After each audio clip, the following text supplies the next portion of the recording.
ویلایەتە یەکگرتووەکانی ئەمریکا وەکو بەهێزترین وڵاتی ئابووری و سەرمایەداری جیهانی کە گەورەترین بانکە جیهانیەکان و کۆمپانیا زەبەلاحەکانی تێدایە، هەر لە سەردەمی جەنگی ساردەوە تا ئەمڕۆ ئەو توانە ئابوورەی وەکو چەکی کوشندە لە دژی ئەو وڵاتانە بەکارهێناوە کە نەچوونەتە ژێرکێفی سیاسەتە سەرمایەداریەکانی ئەو وڵاتەوە.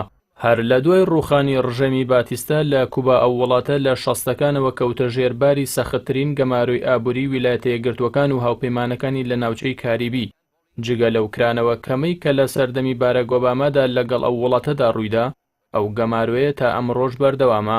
حکوومەتی عومەر بەشیر تا ساڵی 1993 هیچ گرفتێکی ئابووری نەبوو، بەڵکو ژیانی خەڵکی سوودان زۆر باشتر بوو لە جاران.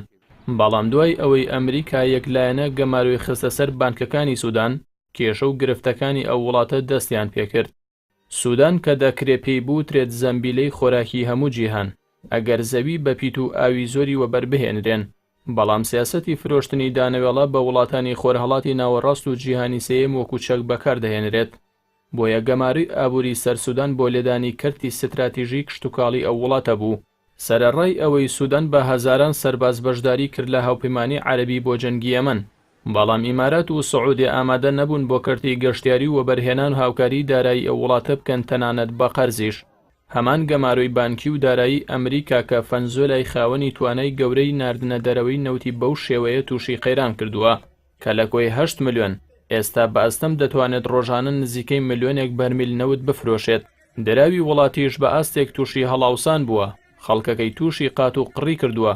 هۆکاری ئەو گەماروێش بۆ ئەوە بوو کە ئەو وڵاتە نایەوێت هەژمونی سەرمایەداری ویلایەتە یەکگرتووەکان قبوڵ بکات.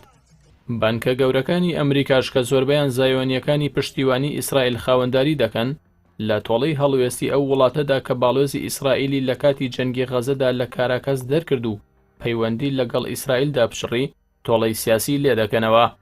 ئەگەر بابەتەکە دیموکراسی و مافی مرۆڤ باە دەبوو گوشاری ئەمریکا بۆ سەر دیکتاتۆری تری ئەمریکای لاتین بە هەمان بیان و ڤەنزوێلا جێبەجێ بکرایە کە گوشار بۆ دیموکراسی و مافی مرۆڤ لەگەڵ خواست و مۆدێلی دۆناڵد ترەمپدا ناگونجێت.